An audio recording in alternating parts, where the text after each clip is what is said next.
Prominent Emirati families were involved as traders and merchants.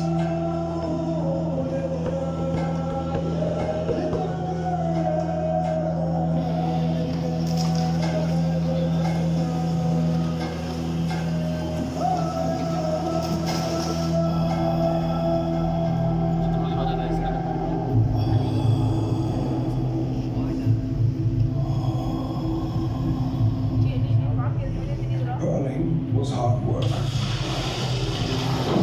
Thousands of us spent 4 hot summer months at sea for a big dive, and some of us continued when the water was cold. We would dive every day to the maximum of our abilities.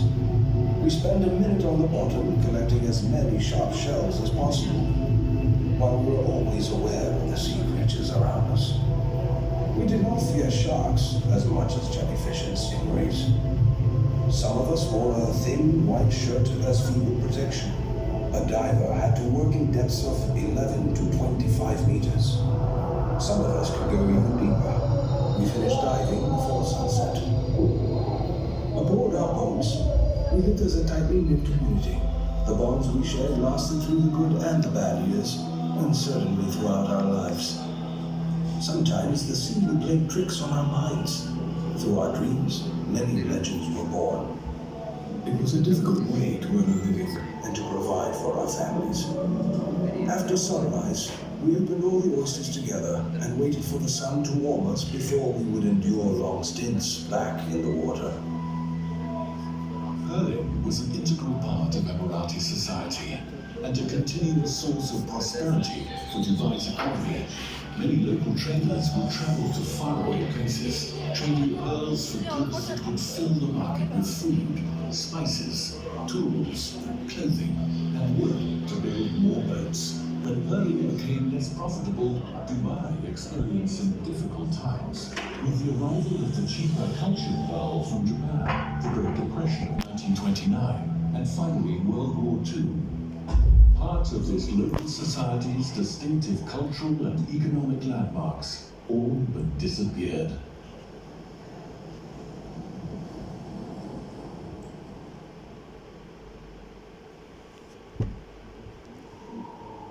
During the war, trade around the creek was hindered, which plunged the population into an economic crisis. After the conflict, commercial activities were at an all-time low, with goods slow to return. There were minimal medical services, few formal schools, and people had to fend for themselves. With the demise of the pearling industry and fewer boats going out to sea, many men had to find work elsewhere in the Gulf, leaving their families behind. Sheikh Said bin Maktoum Al Maktoum understood that in order to aid his people, Dubai would need a strong, modern economy. Thanks to his progressive vision on trade, he brought the merchants together, reduced import and export tariffs, and restored Dubai's reputation as the warehouse of the Gulf. Gradually, Dubai overcame its difficulties. Under Sheikh Said, an ambitious multi-generational program of modernization and building began. Sheikh Said was instrumental in securing the first hospital for Dubai. It was the only one in the 32,000 square miles of country states. Prompting the British Bank of the Middle East to open an office along the harbour. Thanks to Sheikh Said's vision, businesses and services thrived. This enlivened markets to the extent that Dubai would soon see its first independent financial institution. During the rule of his son Sheikh Rashid, the National Bank of Dubai was founded. Unfortunately, the creek's role of being at the forefront of Dubai's prosperity would be challenged again, this time by nature itself. Trade and oil exploration in the Middle East was picking up. The Dubai Creek was much in demand, as heavy equipment that was needed for the region's new economic activity, along with consumer goods, were imported. The silting of the creek became so pronounced that boats often ran aground and had to be dragged off the sandbanks. Many shipments were lost. In 1954, Sheikh Said bin Maktoum Al Maktoum's son, Sheikh Rashid bin Said Al Maktoum, ordered a survey of the extent of the silting. By 1959, the dredging of the creek was complete. Despite some years of inconvenience caused by the drenches, Dubai was now the port of choice for shipping agents and private ship owners alike. Sheikh Rashid said that in the past Dubai had been built around the creek, but the time had come to build a creek around Dubai's future. Continuing his father's eagerness for Dubai's prosperity, Sheikh Rashid began by creating a municipality in order to introduce modern administration. A municipal council and chamber of commerce were formed to gather the input of the merchants in planning future developments. A police force was set up, and later a survey was initiated in order to provide better water supplies. The Dubai electricity and telephone companies were also created. Ever-growing trade and travel now took to the air, so an airstrip was built near the creek. Within 3 years, jet aircraft would use the brand new airport. The international shipping agency Gray Mackenzie was instrumental in the growth of Dubai during this period. Also, to avoid long detours around the head of the creek, the Maktoum Bridge linking the Dubai to Deira was constructed.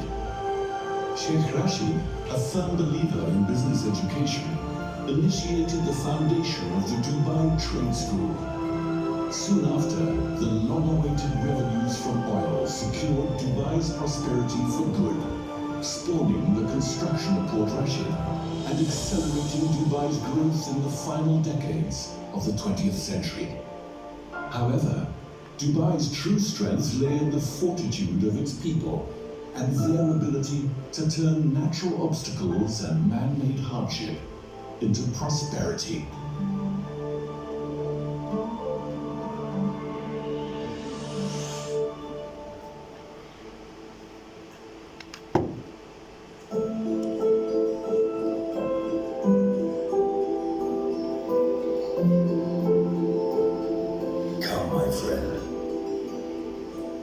Make our way through this magnificent land today. Let's make our way between stunning harbors and lively souks. Bring along a pen and paper. Let me collect memories old and people's adages. Let us pause when we get to the bridge, looking and staring. A picture in my mind becomes a page. The skyline of Dubai, let me behold. Marvel the vista painted by streets and buildings around, where the creek flows like a river. Upon sunset, the reflection of the water shines. Here ships come and ships go, crisscrossing the water like convoys and caravans, or a pageant in parade. Let the last thing we see be this wonder of wonders, this wonder of time, this wonder of place.